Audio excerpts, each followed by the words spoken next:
welcome to our webinar for today. It is so wonderful to see all of you here at Reviving Veterinary Medicine. We're very, very happy to be sharing this really important content with everybody. I know financial well-being is not something that we give enough attention to, and yet it's something that impacts all of us. So really happy to have you all here with us today. Before we get started, I do want to share a big thank you to our sponsor, Steadygate Planning, for supporting this event and making it possible.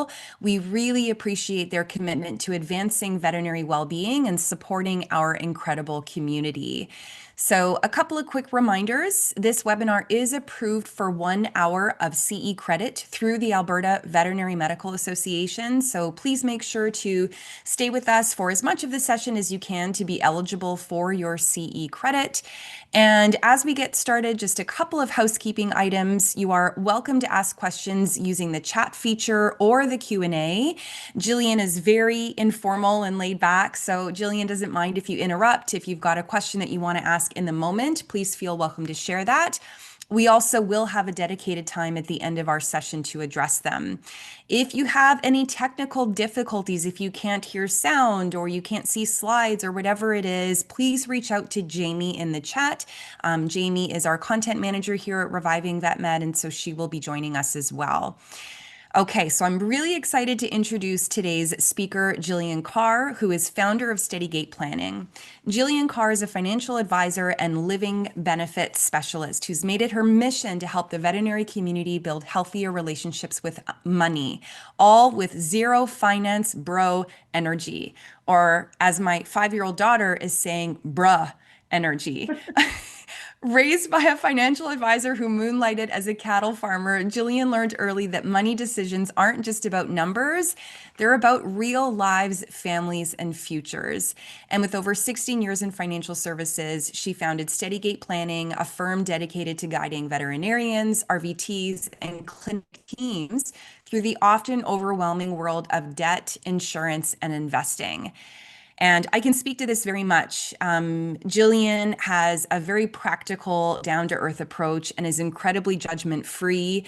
Jillian helped me secure my own life insurance when I was really struggling to get life insurance as a new mom with postpartum depression. And that was literally life-changing for me and my family.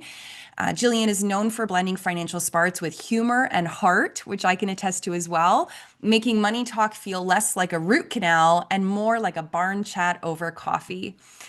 When Jillian isn't speaking at conferences, sorting out insurance policies, or championing vet students, you'll find her out at Starry Sky Acres, which is her farm here in Alberta, hanging with her horses and 2 mischievous Labradors, Yogi and Boo Boo, who love watching Ron, her husband, learn about farm life. So we're so lucky to have Jillian with us today. She's going to be delivering a webinar called Slay Your Spending because your bank account deserves less triage in January. And I'm really excited for this content. Jillian, the floor is yours. You can share your slides and take it away. Amazing. Thank you. Okay. Give me 2 seconds here. Okay. Thanks, Marie, for that lovely intro. I am very much definitely not a finance bra for sure. But I'm so happy to be here. Please feel free to ask questions throughout. I'm very casual, and I always find that when we do webinars or any type of group session about money, everyone learns when people are super vulnerable about their own situation. I talk about myself to try and bring some comfort and find some solid ground here for everyone. So first and foremost, please note that I am not giving independent financial advice. I have to be able to know you and know your situation to give full recommendations for anything. So everything here is general guidelines, things to consider, things to talk about with your friends, family, and loved ones. Disclaimer number 2, it is very important for me that you feel safe and that you feel that this environment is judgment-free. We all have very unique financial experiences and come from different backgrounds. And learning about money should be about understanding and listening and learning. Most importantly, comparison is the soul sucker of joy. So we don't compare our financial journeys to others. We are only want to focus on ourselves. Okay. Here we go. So, who is Steadygate? Marie did a great job already introducing the company. But my name is Jillian. I am the founder of Steadygate Planning. That came about when my horse's massage therapist got into vet school. And she was like, Jillian, we have no idea what we're doing. And please help us because the only people that come to talk to us are usually men in three-piece suits and they think we're going to make a ton of money and we don't know what to do with the money we do make or how to pay off our debt. And so I just went and had a conversation at the vet college about what is it that you want to learn. And what I learned in that session was that people are so curious about money and they just feel like they're never brave enough to ask any questions. So please ask away, but try to, you know, don't put me on the spot with personal finance questions, okay? Okay, this is one of my favorite memes ever because I am a person that doesn't set up for Christmas until after November 11th. That was just something that was raised in my family. There is no judgment if anyone keeps their Christmas lights up all year round. But why do you put up Christmas lights so early? Because it makes me happy. And there's actually research behind this. So I don't know if you, like, when you're going through university, if you ever just sat in like a dark room and you had twinkle lights on or a candle or anything like that. Christmas lights literally are part of something called chromotherapy. And so this is not to replace any medical advice. Please do not think that. But it is complementary to wellness, where there's research that shows that the Christmas lights and the twinkly lights actually help you feel or find comfort in the colors. So think about that when you go through this. Christmas is, it can be an enduring time for some people. Some of them are just like, oh my gosh, just get me through the holidays. But if you can find those little moments of greatness, those little glimmers, even in Christmas lights, do that. Like I take my dog's Christmas light to look at Christmas lights all the time. It's the best time. So here's the challenge with the holidays is that the world sets expectations for us, right? It's like everywhere we turn, you have to look a certain way, make a certain meal. The meal has to look a certain way. But what are some of those expectations or societal norms that you're trying to meet for the holidays? And feel free, like, put these in the chat.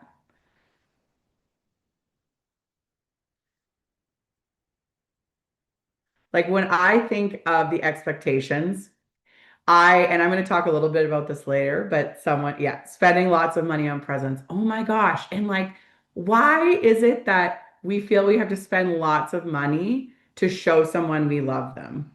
Like we don't, right? We don't need to spend lots of money with them. But I can tell you, I grew up with a mother who was very much Martha Stewart, and my dad was a businessman. And the expectations of what Christmas looked at like at our house was wild. Like we had Christmas villages, and my mom would be there in the kitchen making everything with her apron on, making everything perfect because we had people coming over. It was, when I think about it now, I'm like, it is so stressful. So stressful. Thank you, Gary. You participating in Secret Santa. That's the expectation. Yeah. And like Secret Santas are tough because maybe some people are just like, I don't have the money to do this. But as a practice, or if you're in business, all of a sudden you're like, well, now I can't say I don't want to be included because then they're going to know something is up. And then all of a sudden this judgment starts. Someone else said going to all the parties and gatherings. Holy, like I'm an extrovert and I need to like pick one or two parties, you know? That's a lot of pressure on anyone. And I always say too, like one of my friends has little kids and she's like, you know what I don't understand is why we have to go to 5 households on Christmas Day. Why can't they just come to my house? And I said to her, why don't you just make them all come to your house? Because Christmas, if it's about the family and the kids have new toys, why not just let them play with the toys all day? And then people can come see you. Make it easy on you. You're the parent, you know? Okay. So when we look at like I was thinking about this and I have a group of financial friends and I talk to them about this too of like what is Christmas like when you think about it? What are the expectations that you have? And it's like we have to have the perfect decor or the marketing agencies come at us starting in October. Like I was at HomeSense the beginning of October and they still had an aisle ready for Christmas already and Halloween hasn't even happened. And I'm like, "Oh my gosh. This is wild." But you have to have the perfect decor. But last year's decor is not good enough. You have to go spend money on this year's trending decor, which, for the record, is like 1990s.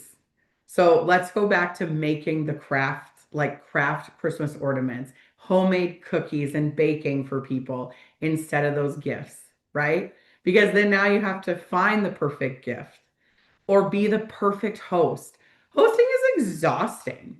Like my father-in-law always said to me, he's like, why do we have to clean the house only to have people come over to make a mess of the house just to clean up the mess that they made?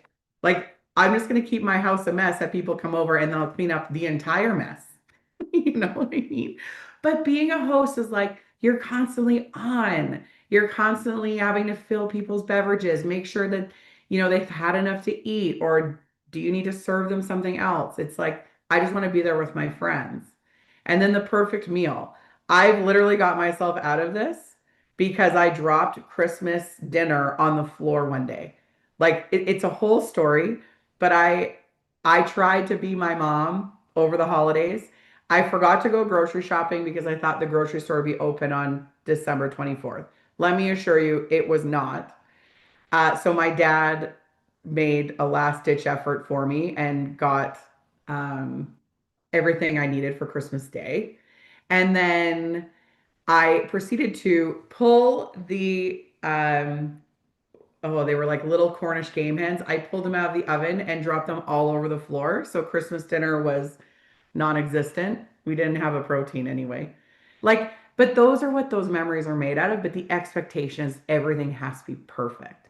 Clean house, multiple house visits. It's like by the time you get through the holidays, you've spent so much money, you're broke and your soul is broken because you just need to like melt into your couch, you know?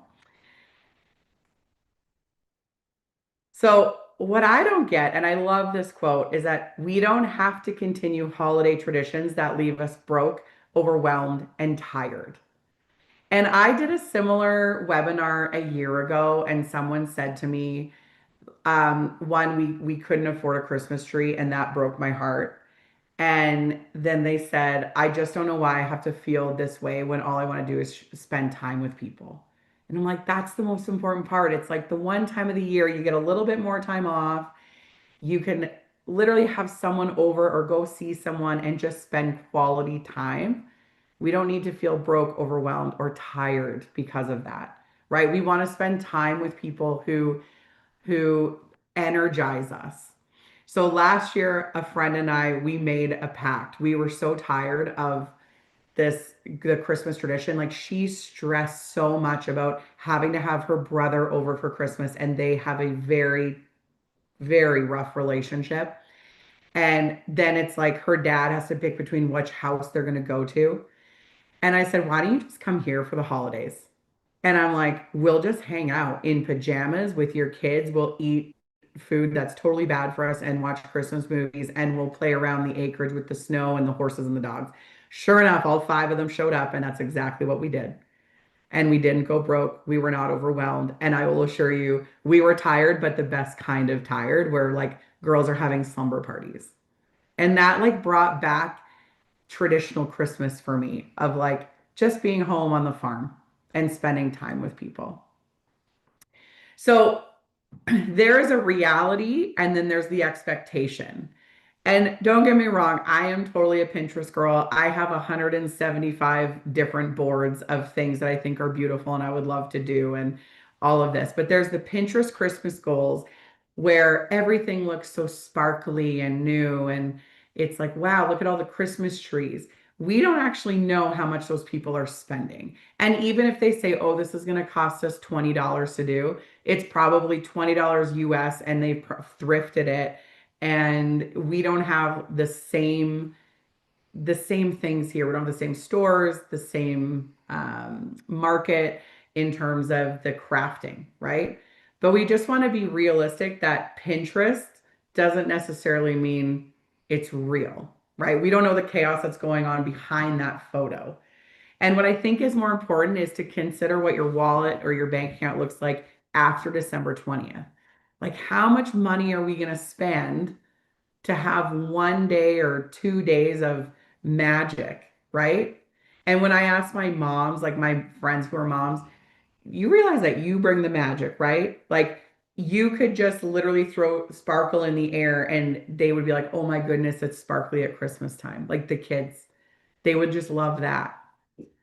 But at the end of the day, we want to remember that good money habits come from awareness, not perfection. And so, my biggest challenge to everyone, or my gentle invitation, I would say, is to actually build a baseline. That's where we need to start, is with a baseline of where am I actually at? Like, we're not going to build Pinterest here. Like, if you can do Pinterest and you're super crafty and artsy and you can thrift really well and Facebook Marketplace take advantage of people selling last year's decor because they are falling for this year's decor, go for it. But I don't think it's going to bring you as much joy as building out things that are meaningful to you. So, and I talk about the holiday ham, and I had ChatGPT do this image because I always felt so bad having a Christmas ham in the event that there was a vegan or vegetarian on the call. And so this is ChatGPT's version of a vegetarian ham. I have no idea what it is. It looks like a weird spring roll with carrots in it. So it was cheesy enough that I put it in here. But there is a story about the holiday ham, and I have fallen victim to this like all the time. So there's a holiday ham, and a daughter wants to make the ham for the family dinner this year. So her mom comes over and says, Mom, how come every year you made the Christmas ham, you cut each side of the ham off? And she goes, truthfully, I have no idea. That's what grandma did. So when grandma came over, they asked the same question. Grandma, why did you cut each side of the ham off every time you did the Christmas ham? She's like, I don't know. That's what my mom did. So when they met great grandma for Christmas, they asked her the question and she said, the only reason I did that is because the ham wouldn't fit in the pan. And I love that story because I think from a money perspective, we take advice and we make decisions based on what our parents did or grandparents did, right? Like if we think about money and if you go to your grandparents' house and they have like the cold storage room with all the canned goods and basically they would survive in a bomb shelter. Um, our parents did that. Like my mother-in-law, literally, they live in a small town in New Brunswick. If there is a snowstorm that there is being called, she goes to the grocery store and she'll buy 8 gallons of milk, a whole bunch of eggs, a whole bunch of like stuff that she can freeze. It might be 5 inches of snow. And she's like, yeah, well, I mean, we don't know that that's going to happen, but she does that because that's what her mom did. So we actually do the same thing with finances is if our parents were like, oh, we can put this all on a credit card, we'll pay it off later. I guarantee you we're falling into a similar trap. And part of that is because we actually start to develop our feelings around money by the age of 7. So there is a financial advisor who is a financial psychologist out of the US, and he created something called money scripts. And he talks about how if you are the age of 7 and you're sitting at a dinner table and you start to ask your parents, or your parents start to talk about money, there's going to be a reaction. So if the conversation of money comes up and it ends in parents fighting, you believe that if I ask anyone about money or I want to have these conversations with someone else, it's going to end in a fight. Or if you grew up with a single parent, I had a client that said I came from a single parent household. I had to choose between swimming and soccer for my summer sport. She goes, I never want to have to choose between sports ever again. That was her trauma, her financial trauma. So we actually want to start to create our own holiday ham stories. Like, what is the tradition that you want to make for your family at Christmas? Because it doesn't need to be what it used to be, right? It's just so expensive now. Okay. So if you're feeling confident or you feel a little bit more vulnerable, who already feels behind on holiday planning or who's already stressed because of holiday planning? Like we are November 12th, people. We have to get stuff set up, right? Isn't that what they tell us?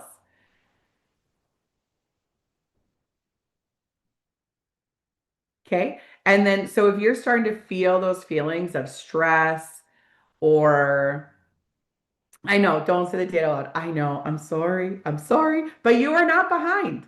Like, let me ask you, who are you behind? Like, who are you comparing yourself that you're behind? You are where you are. I think that's the biggest thing.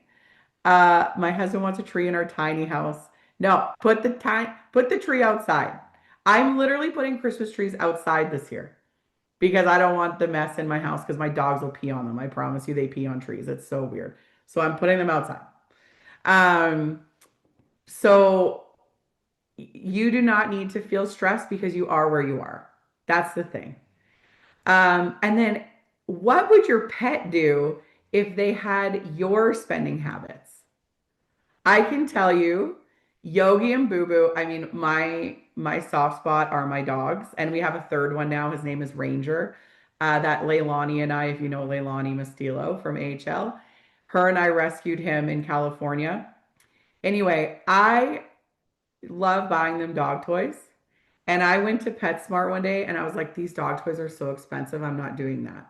So then my husband was like, let's go to HomeSense. And so we went to HomeSense and they were like half the price of that. And then I found them online for even cheaper. And I was like, well, online shopping, I want to support local, but whether I buy at HomeSense or online, either way, they're not local. But that is what my pets like would literally just buy dog toys and treats forever. Um, and then, okay, so Carrie says she'd buy, buy blankets for her dwarf cats. Oh, would be dwarfed by your cat's plans or blankets. That's hilarious. Okay, so Canadian spending is really interesting. You can look some of these stats up on PricewaterhouseCooper. They actually have a holiday outlook insight. It's like a portfolio that you can look at. And so when I went there, they said 81% of Canadian consumers are considering cutting back to save money over the next 6 months. I honestly feel when I read this, I'm like, I don't even think this has to do with Canadian like holiday spending. I think it's just in general, we're trying to find ways to cut back. But they also said, according to PricewaterhouseCoopers guide, they're spending 10%, they're dropping their spend on Christmas by 10% on average. So Gen Z is going to, they think, spend about 1,500 bucks this year on holidays. Millennials spend about 2 grand. Gen Xers are about 1,700 and boomers are 13 or 1,400. And these are like Gen Z spends like 30, dropping by 35% is a big number. Millennials spend a lot. When I went to ask my staff about this, I said, how much do you spend on Christmas? Like, what is it that you do? And Leanna, she has 3 adult children, and then a blended family, so of 2 other kids. She's like, I spend way more than that. And then same with Jessica, she has 3 little kids. They're all under the age of 10. She's like, I have no choice but to spend more than that, just food alone, right? But if we based some of these numbers on our own spending, even if you were like, I'm going to allocate $2,000 to the holidays, we now have a goal of how much you need to set aside for that spend, if that makes sense, right? So we have a little bit of time to figure that out. But if we're too late right now, then we get into the next year, which I'll talk about too, and we actually start that in February. So we start planning for December in January, right? So why do we overspend? Because we know I think those numbers are low, truthfully. So why do we overspend? Part of it is just marketing. Like commercials, everything we see on TV, on Instagram. It's like constant reminders that we need to buy things, have things, do things. Crate and Barrel, I love Crate and Barrel, but I have gotten probably 12 text messages in the last 3 days about their upcoming Christmas sale. And then it's like, buy this now so you get it in time for the holidays. And it's like, no, I'm not falling for this. I'm not doing it. I don't need that, whatever it is they're trying to sell me to have a good time over the holidays. But what they're doing is it's triggering something emotionally in you, right? Like I'm going to feel guilty if I don't have this, or maybe I'm going to have joy if I have this because my house is going to look a certain way. The I deserve it spending. Oh my God, I am the best at this because I work super hard. I work like we all do, especially in vet medicine. You have one of the hardest industries and jobs ever. And I think sometimes we get in a habit of like, you know what? I've worked so hard, I deserve it. But if we haven't planned for it, it actually sets us back. There's behavioral biases, there's anchoring. It was 40% off. Okay, but you still had to spend that 40% to get that item. Herd behavior. So everyone's doing Secret Santa, so I need to do Secret Santa. That's not necessarily true. We don't need to follow the herd. My husband actually says to me and one of my friends who's a vet, he calls us sheep one and sheep two. Not because we follow the herd, but he's like, you guys literally just follow each other. It's like one of you needs, one of you needs something, the other needs it. He goes, it's just sheep one, sheep two. You don't need to be like that. Literally, Secret Santa, you could give someone a recipe card and say, here's my gift. Like there are homemade things we can do that are so impactful and they're important to you, and you can share a little bit of who you are in that Secret Santa, right? And then the emotional bias. So shopping to fix feelings. Oh man, this is like real things. There are people will go into financial spirals because they're getting the dopamine release, right? The amount of times I've had clients, I always tell them, if you are wondering what would Jillian say if I bought this, just text me. And the amount of times over the last 15 years that I get that message of, hey, I'm standing at this store and I want to buy this item. What would you do? And I'll be like, turn around, walk out. And if you're still thinking about it in 3 days, you can go back and buy it. But that dopamine release, you don't need to spend hundreds of dollars to get that same dopamine release. You could go buy a coffee or go to the dollar store. It's actually the action of buying something. It's not about the spend overall. So think about, I mean, we're human, right? Like I tell people all the time when we're doing planning calls, there's the math behind the numbers, and then there's the emotion behind the numbers. And so many financial advisors forget about the emotional part of money and the stress that it can bring on. Or even this time of year, it's like I actually need to understand why I behave and act the way I do so I don't make the same choices again. It's hard. It's like looking at a mirror. Trust me, I do it a lot, right? But we want to try and get out of this guilt cycle. So we overspend and then we feel guilty. Then we avoid our bank accounts or our credit cards. And then we promise ourselves it's never going to happen that again, but we do nothing to fix the behavior. So then we repeat it. And then we tell ourselves, I'll do better next year. But this line of I'll do better next year only works if you're being intentional and you're aware of what the problem is. So where is it broken, right? So I think we should do things differently. This is my Charlie Brown Christmas tree. So a little bit about me is I grew up on a farm and my dad had a financial planning practice and he was the best dad. Like I don't have dad issues. I have like when my dad passed away, it was like detrimental to me. But what's interesting is my dad taught me from a very young age, as much as my mom was Martha Stewart and we had to have like matching wrapping paper and all of these things, right? That was very commercialized.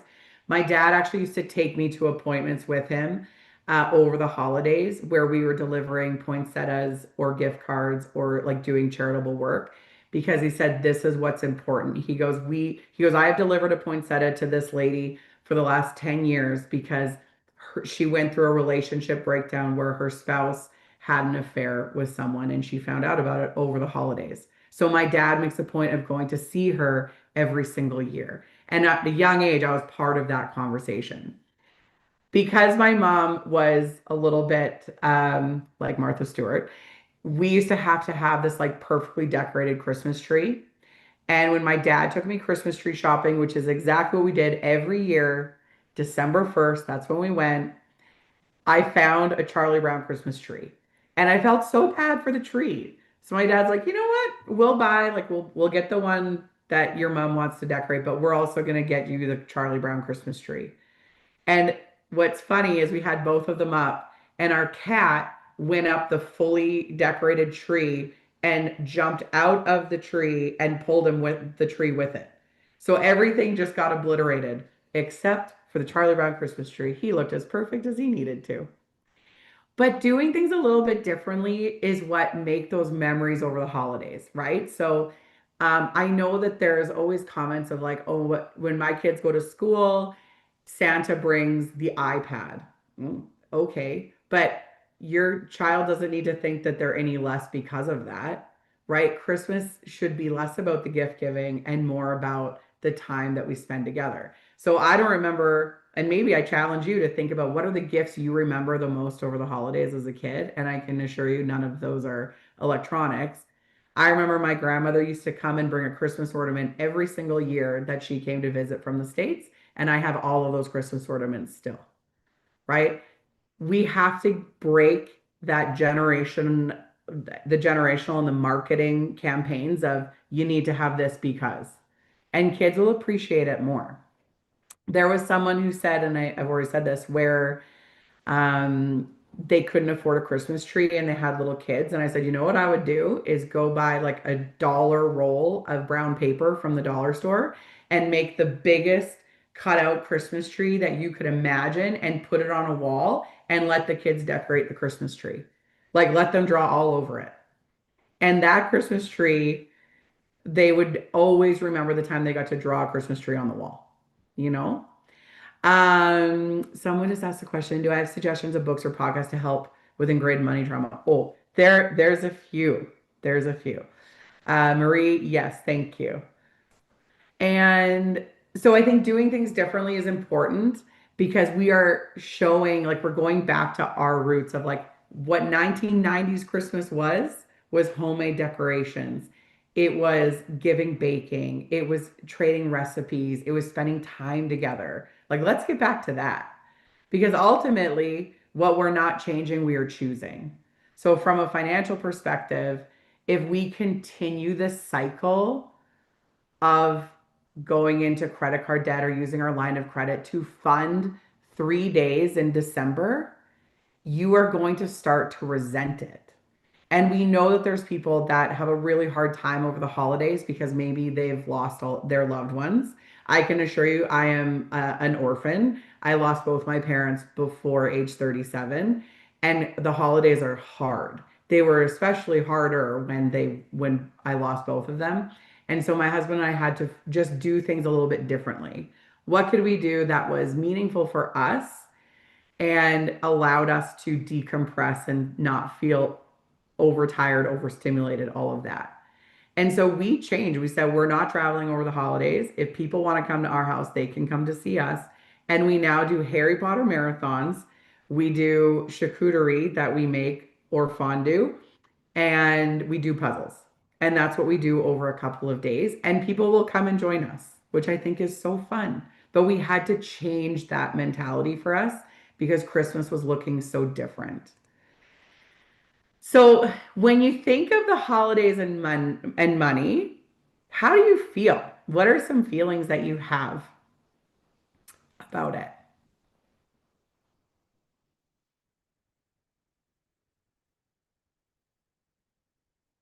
I used to have a totally different opinion. Like I used to feel so stressed. Yes. Oh, Carrie, I'm sorry. So yucky. Yeah, Catherine is a single mom. Yeah, it's so hard. Like, and why should a holiday make us feel this way? When people that we love, we just Like we want to spend time. And so one of the things I've started doing and encouraging clients to do is actually go back to the book called the Seven Love Languages and determine what the love language of the people you are buying a gift for is. Because it might not be gift giving. It could be like they just want time with you. So you could literally take the stress off of buying that gift for someone and say, "Hey, I would love for you to come over and we do an afternoon of watching Hallmark movies." Like that's what me and one of my best friends do. But that's just being able to share that time. Or if they have young kids, so the single mom, like it would be really meaningful for you, I bet, if someone would say, "Hey, I would love to come and give you like time to have a shower and a nap and all of these things," if they would babysit for you for a couple of hours, right? Like those are some really meaningful things that we can do that will have such an impact on how we feel, the time we share with someone, and they don't cost anyone any money. But we don't want like feeling yucky over the holidays is we shouldn't feel that way, right? We want to go back to the twinkly lights with Kermit the Frog and have that chromotherapy. So some of the holiday spending issues is like commercialism, which we've talked about, not knowing who to buy for. We're not planning meals accordingly. We avoid our bank accounts. I usually make a comment about ostriches on here, like don't bury your head in the sand. Ostriches don't actually bury their head in the sand, right? We actually need to build the baseline. Where's our bank account and our habits right now? Let's understand that. Holidays force us to overspend because we are feeling the pressure. And you don't have to feel pressure. You can say no. No is a totally valid response, right? And if someone is disappointed because you had to say no, that's not a you behavior, that's a them behavior, right? And then the compounding of financial stress and interest. Like financial stress is real.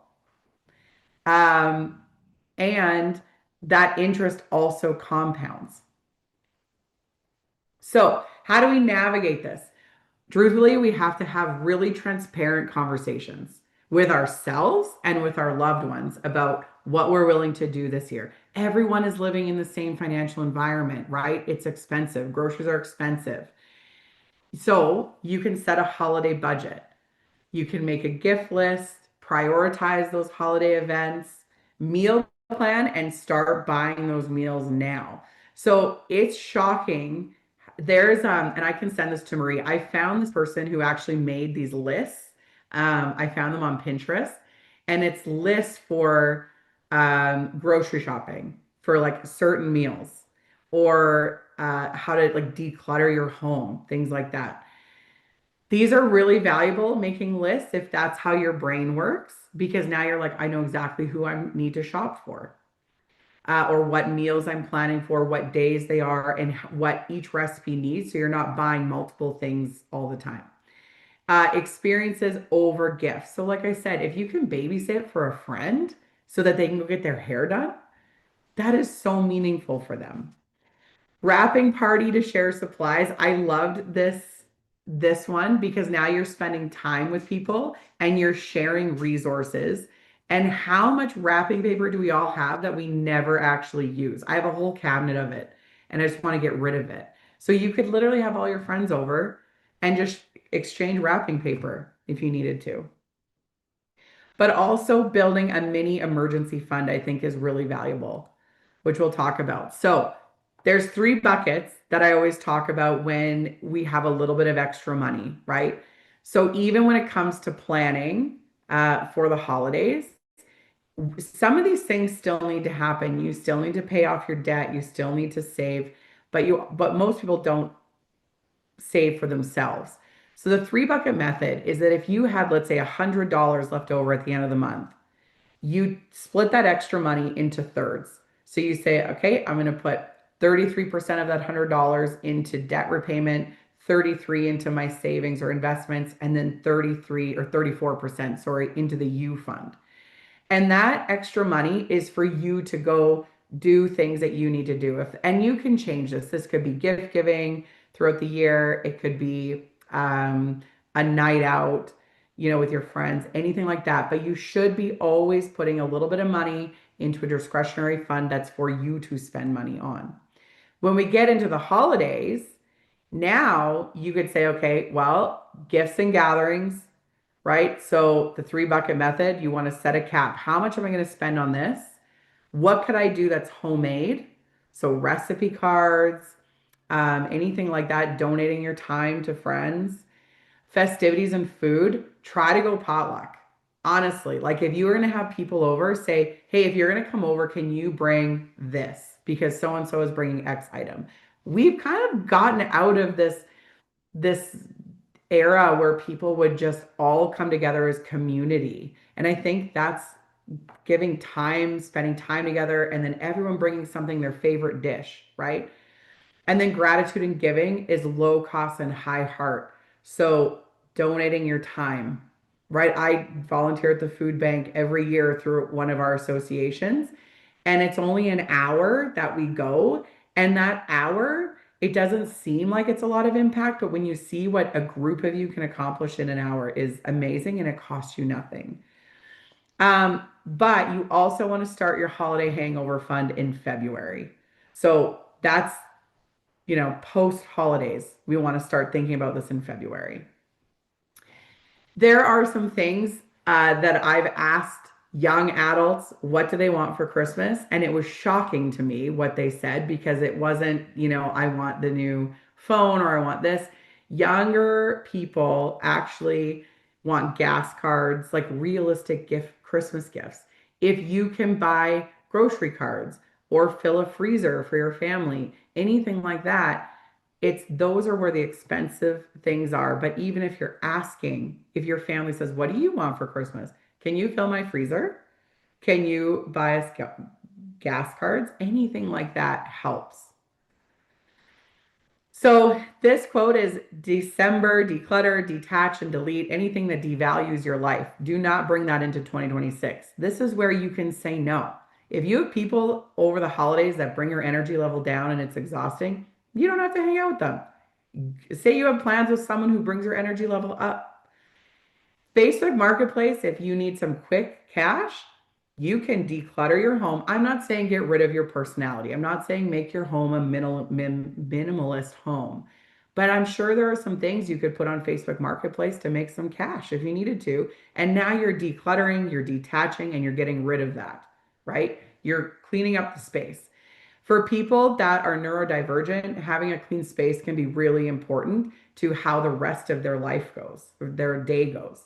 So clean that up, right? Let's find some ways to make some money and detach from some of these items that aren't bringing us that joy anymore. So, from a post holiday perspective, we go into January, and that's when everything hits us a second time. And we get into a financial depression of, oh my gosh, now I have to afford to pay this all off. Well, when the statement hits, you got to look at it. You have to open it up and be like, okay, ripping the band aid off, I need to take ownership of where I'm at. And you have to review what worked. So if it was having little buckets, if it was gift giving of time or gift giving of homemade items, maybe you start doing that every year and review that and be like, okay, well, who's my list that I want to make for next year? Make a repayment plan. Make that a wildly important goal. A wildly important goal is you have a timeline. So, what is the goal? If that's pay off $5,000, what is your timeline to do that? And how much money do you need to use to pay that off in that timeline? That's pretty easy math to do. But now you have to figure out, okay, well, do I have this money? Do I have to extend the timeline in order to pay that off? But I would say set one financial intention. So, one thing that you can accomplish, if that is paying off $500 more in debt, setting aside $500 in a U fund, right? Starting to plan for the holidays in February. It's financial wellness isn't about saying no, it's about knowing what you're saying yes to. So, you want to remember that if you say yes to 5 Christmas parties or holiday parties, what does that mean for you at the end? And you can pre-plan yourself for this. The 2025-2026 challenge, The pantry and freezer clean out, my husband and I do every single year. We literally don't eat for like two, or we eat for 2 weeks. We don't go grocery shopping. Everything is eaten out of our freezer, our pantry, unless it's expired. And it just starts us off fresh, right? Plan for a no spend month. Get a paper calendar. I am all about paper. I do paper notes. I have different colored markers. Plan for no spend month. Get a calendar. Write down every day that your bills are coming out and don't spend any money anywhere else. Just pay the debt. Focus on the debt. And then the declutter challenge that I had chatted about, right? I think we can all find one item in our house that means nothing to us that we can thrift, we can throw it away, or you could try to sell it on Facebook Marketplace. It is wild what people will pay for things on Marketplace. Okay, so moving into 2026, this is actually a Government of Canada platform that they've created. So they use taxpayers' money to create tools for financial literacy, and this one is amazing. And I would say you start this early and we track your debt. So if you have a line of credit or credit cards or car payments, you literally say, here's who I owe money to, here's the amount that I owe, this is the monthly payment amount, this is when it's due, the interest rate, and then if you are like on track to pay it off, I'd put it in here. And the reason we want to lay out our debt going into the holidays and then after the holidays is because we can determine how we want to pay this off. So there's the snowball method, which the instructions are on the right hand side there, that you focus on the smallest debt first. And then after you've made all those minimum payments, anything extra you add to that debt. And then once that's paid off, you take that payment and you add it to the next debt. The avalanche method is that you focus on the debt with the highest interest rate first. And then you keep doing the same idea. Minimum payments on everything, anything extra goes to that high interest debt. But what I find interesting is if we don't write this down and we don't see it, like everything all together, we won't make a plan to do it. So you definitely want to try this. This is a budget planner. Marie, I can send this to you. This link, again, is created by the Canadian government. This tool is awesome. And for people who needs to see color and a breakdown of how they spend their money, this tool is free. I don't believe in paying for finance apps because we have access to tools that we've paid for through our taxes. And this tool will tell you exactly how you're spending your money and where your money needs to go. And this is what it will look like. So you put your income in, you can talk about how much money you're saving in different investment accounts. You know what your expenses are. And then it breaks it all down for you and tells you how much money you have at the end of the month.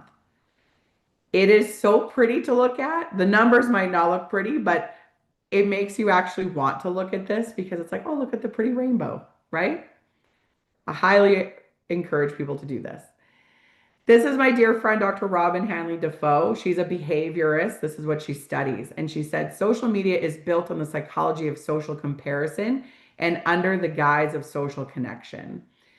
This is where I say comparison is the soul sucker of joy. We will start to compare ourselves to what other people have, what other people do, and we don't actually realize how far we have come. So if you have never been able to save $100 before and just by budgeting or writing down your debt, you've paid off more debt and saved a little bit more, you should celebrate this and you should be okay with this and not worry about what other people have. Because as humans, we celebrate very little. We celebrate our birthdays, weddings, babies, but we don't actually celebrate our self wins. And that's what being financially intentional is about, right? So be intentional with your money. Have a debt management strategy. List out all your debts. Everyone should try to save at least 3 months of income for a just in case fund. Just in case the tires of my car go, just in case my pet needs a vet bill or has a vet bill, or just in case there's a girls' trip to Mexico and I want to go with them. You now have money to go and you're not going into debt for it. If your employer has matching money programs, please take advantage of those. right? Those are really good money behaviors because that's free money. Build a budget. I gave you a link, or we will give you that link. Use it, update it every month, know where your money is. And then you got to celebrate your wins because we do not do them. But going into the holidays, please do not go into debt trying to show someone how much you love them. It's not about gifts that make people see what how you love them, right? It's time, it's the things you say, the things you do. Do not visit anyone who compromises your mental health. I assure you, no is a response, and it might set some boundaries, and that's okay. Boundaries are healthy. And if anyone comments on your weight, I give you full permission to eat them.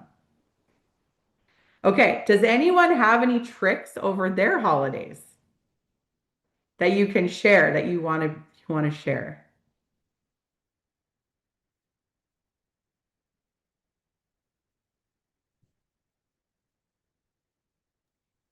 I had someone the other day send me their lasagna recipe because they literally say this is what I do for everybody is I make them little lasagnas. And I'm like, "Oh my gosh, that is literally the best." You know? Lisa, it can be hard when you have a spouse with a oh, everything's going so fast. Okay, so when yeah, if you have spouses with different idea of saving as well as one that has flexible income, so there's no guarantee, this is where the transparency becomes really important. Talking to spouses, I mean, I talk to families all the time. Everyone has a different money journey and it's unique, but we have to understand each other about that. And then because I feel like you can then say, this is how it feels if we don't have X amount of dollars set aside for this, right? And the guarantee, listen, I'm commission based. I understand that. My husband he has stable income. And we've had to have some really hard conversations about that, especially when my business was getting going. But being transparent is so important. Rachel, I keep gifts simple for our kids, one book, one outfit, one toy. Love that. Um, it's not, Marie, it's not always financially viable, but there was a year I went away over the holidays to avoid. Yes, like I know. I have been away over the holidays and it's like, oh, it's weird there's no snow, but there's no drama either. Groupons, yes, Catherine. Yeah, I think these are all really great. Ooh, the white elephant gift exchange. So much fun. So much fun. Awesome. Okay. I just, here's how you can get a hold of me. I'm always open to chatting. I really just love talking for a living. But I appreciate any questions, any comments that you have. I hope this was helpful. Awesome. Thank you so much, Jillian. That was fantastic. I love hearing you talk and sharing these stories and just normalizing the real stress that goes along with the pressures of the holiday season. I think we often underestimate it. And I know for me, it's been like percolating for a little bit. And I had a conversation with my partner recently because he's got two teenagers and I've got my daughter. And, I was like, what are we spending? Like, we need to talk about this because I'm feeling the strain. We're buying a new house and planning for a wedding. And it's all feels like it's all at once. So this came at a great time for me. Um, I'm not seeing any questions in the chat or in the Q&A. There was a question that came up before that I did try to answer that was about the psychology. Well, it was from Catherine. Do you have Yeah, any suggestions of books or podcasts to help work through the ingrained money trauma that we may have? And I mentioned the psychology of money. psychology of money I is a know you've good got some one. other recommendations as well, Jillian. Yeah, so the psychology of money is really good because, and I listen to it, like I listen to it while I drive, and I've listened to it about six different times. But Morgan Housel also has a new book out that's called The Psychology of Spending. And I haven't read it Mm. yet, but Dr. Robin, who I mentioned earlier, she has, and she said it was like unbelievable. The other one is actually by someone by the name of Elise Fulmore, and her book is called, oh, I gotta remember the name of her book, but it's she's a neurodivergent LGBTQ, and she talks about how finances are so different in that community. Like for her, she's like, I recognize I had to do money differently. And so she did a whole book about it. Mm. Yes, Elise Fillmore from TikTok, Catherine. I actually met her randomly at a thrift store. She was wearing like she had a mask on and I turned around. I'm like, oh my God, I know you. And she's like, what? I'm like, are you Elise? And she goes, yeah. And I'm like, I'm Steady Gate Planning. And she's like, oh my God, like we knew each other through our Instagram handles. But her book is so good. The author of Psychology of Spending is Morgan Housel. So his last name is Housel. Okay, Something like amazing. that. Yeah. Super helpful. Yeah. Super So those are helpful. good ones. And then, yeah, I think like the holidays are hard. Like it's so hard. Everyone's got their own battles over the holidays. Like, just do you. You know what I mean? Like, you got to do what makes you happy. Yeah, at the end of the day, I think that's one of the hardest things that we have to figure out. And, especially for all of us as veterinary professionals, we're so used to putting our clients and our patients before ourselves. And I think that extends into the holidays where we want to do what our kids want and get them everything they're asking for, and our families and our parents and our partners and so on. So, Yeah. Jillian, this has been wonderful. I can't thank you enough for this presentation. And of course, thank you to Steady Gate Planning for Oh, supporting you being here. I do want to just go through a few housekeeping items again for everybody who's watching. If you have any questions, please feel welcome to pop those into the Q&A or the chat.